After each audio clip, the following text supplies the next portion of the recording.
things first, a man was shot and killed at a Bronx deli over a stupid argument. Check it out. Tonight, police are looking for the person who shot and killed a man inside a deli this morning in the Bronx. People in that neighborhood tonight sick and tired and scared about what is happening in their community. Eyewitness News reporter Anthony Carlo has the story from Morris Heights. Tonight, as investigators remove bagloads of evidence from a Bronx deli, a lone candle burns outside for a life that was taken. I'm not feeling no good, so my friend died. My friend died. A life, friends say, that was troubled, providing us with this photo. They knew him as Felipe. A good guy, but make too much mistake. The drug. The victim, police say, a man in his 30s, was gunned down inside the bodega on University Avenue just before 7:30 in the morning, adding to the hesitation those in the community have about walking this way. No. How do y'all kill people at 7:30 in the morning? 7:30 in the morning, y'all getting into an argument inside of a Bronx bodega and somebody lose their life. No, never. I never go inside. Why not? No, I don't want it. But it's what community members say goes on right out front of the store that troubles them daily. I come in here, be careful, but this area very dangerous. This man, who did not want to show his face, says it's a hot spot for illicit activity. You know, it's the problem. Some people come in here to buy the drug. You know, they buy the drug, let's go. Our community members tell us there is often a police presence in this neighborhood, but nothing seems to be done about the congregating that goes on out in front of this bodega. So they say it continues to be a trouble spot in their neighborhood. They put at risk the people, the customer and the employee at the store. 12 hours after the deadly shooting, police continued their investigation. Friends of the victim say he often slept in the basement of the deli. He would always say he would change, this childhood friend tells us. Does anybody speak English as their native language in New York or the Bronx?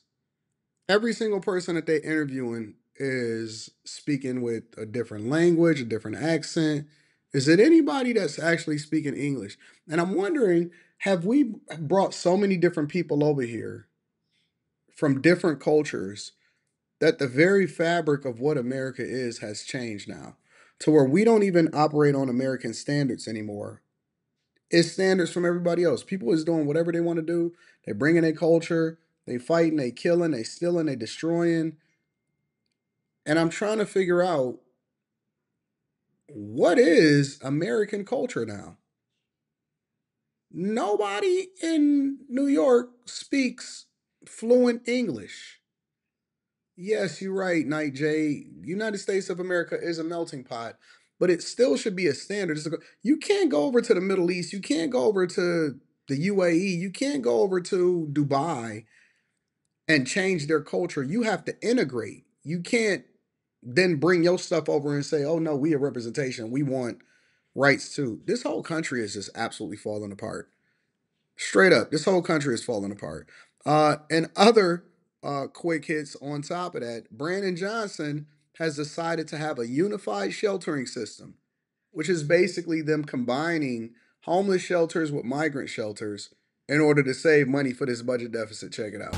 Mayor Brandon Johnson announcing major changes to the way Chicago deals with new migrants. And WGN political reporter Taman Bradley starts us off by joining us with the details. Taman. Ray and Micah, good evening. Faced with a staggering budget deficit, the Johnson administration has announced a major overhaul of migrant services. Chicago is set to end its migrant shelter system. By the end of the year, the Johnson administration will combine efforts to help migrants and the homeless. New arrivals will no longer be guaranteed a shelter bed. We are now able to shift from a large-scale crisis response to a more cost-effective, equitable, and strategic approach that addresses homelessness for all who need support.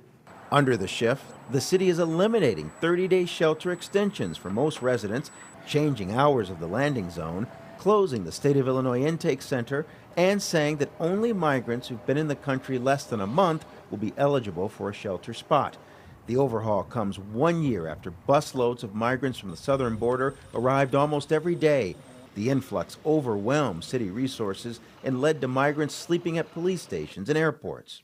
At the peak, there were 12 to 15 buses arriving daily and 15,000 beds in operation. Since August 2022, when Texas Governor Greg Abbott's busing program began, just over 50,000 migrants have come to Chicago. This morning, there were 4,996 residents in 13 shelters and 21 people awaiting placement. I just want the people of Chicago to know how appreciative I am of their dopeness. What did you just say? How appreciative I am of their dopeness.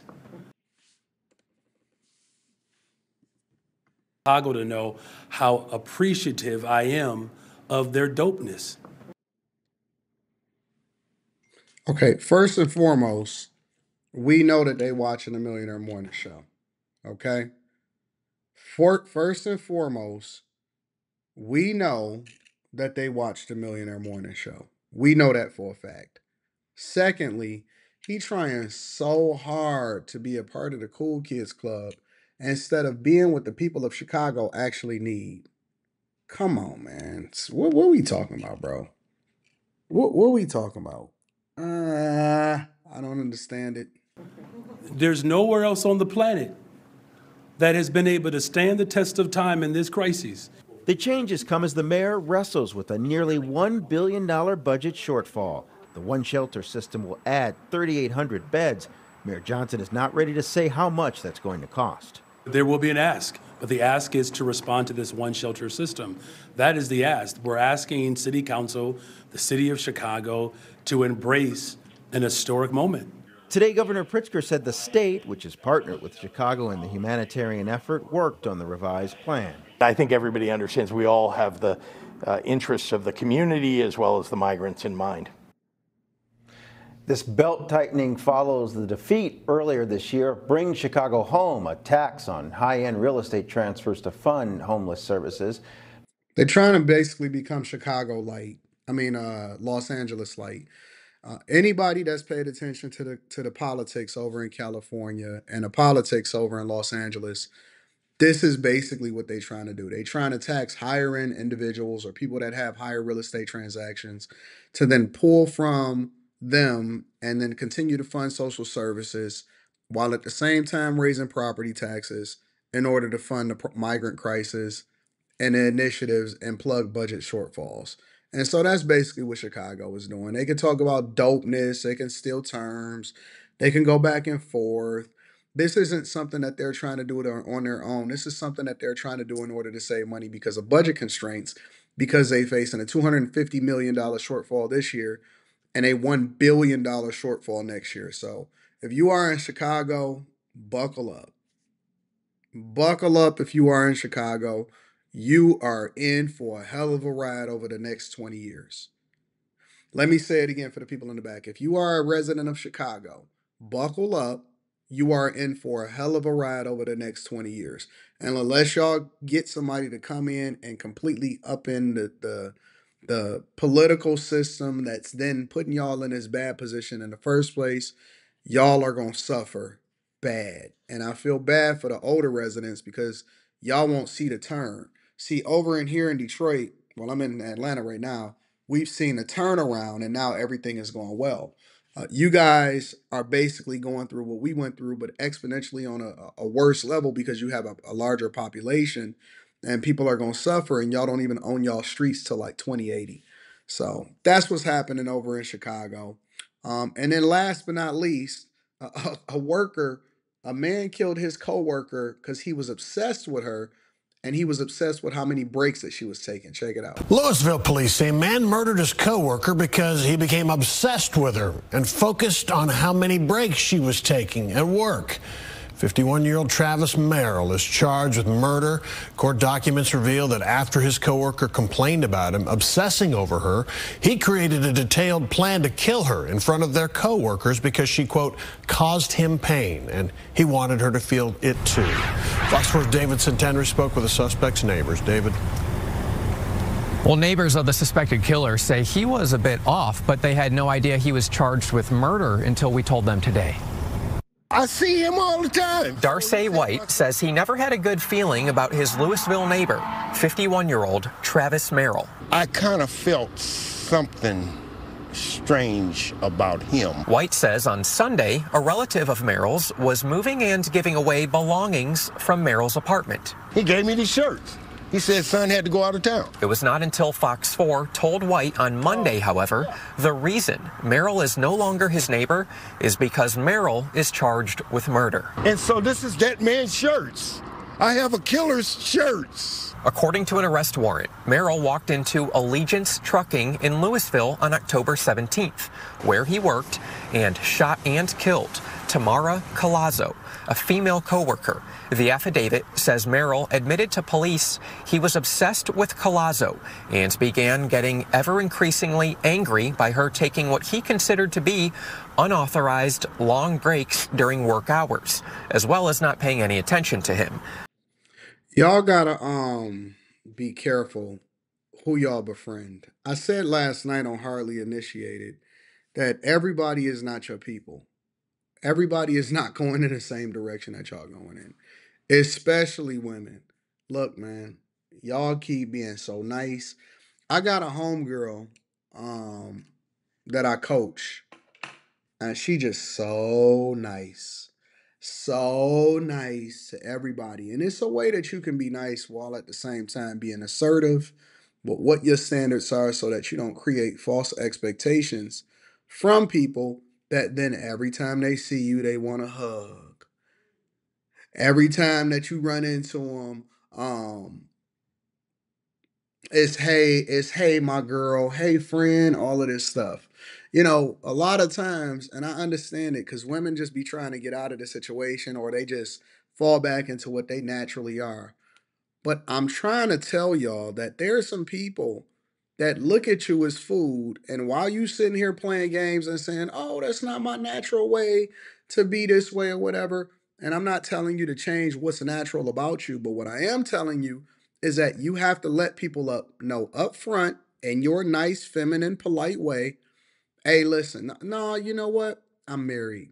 No, you know, I'm in a situation already, and that wouldn't be appropriate for me to be on. For me to, you know, no, it's not okay if you get my number and contact me from somebody else. No, it's not okay. It's not this and that because you don't know these people. You think you know them. You think that everybody is just on the up and up, but I'm telling you that there's some people that's doing some stuff behind the scenes. Man, if y'all went home and could be a fly on the wall to see what some of these people's life is like in real life behind the scenes, you would be absolutely surprised. Can we be candid? Can we get to it? I'm in Atlanta right now, so we're in the home of the Zesties and the Sassies anyway. We might as well get there. It's some people that's really bottoms. It's some people that got some bodies that murders has never been solved for. It's some people that then touch some people in their lifetime. It's people that go home and every single day they rub one out or two out or three out and they watch porn all day. It's some people doing some wild things when they go home and they didn't wash their hands before they left out. I'll be mad when I go into the airport bathroom after I catch a flight and I wash my hands and I see people just walking out the bathroom. I'll be like, oh, you just did a number 3. He did a 1, 2, 1 plus 2. He didn't even just do a number 1 or a number 2. They shaking and it's pee all in their pants. They still peeing in their pants when they get off the urinal. Y'all ever walk past some of these women's bathrooms? It be foul.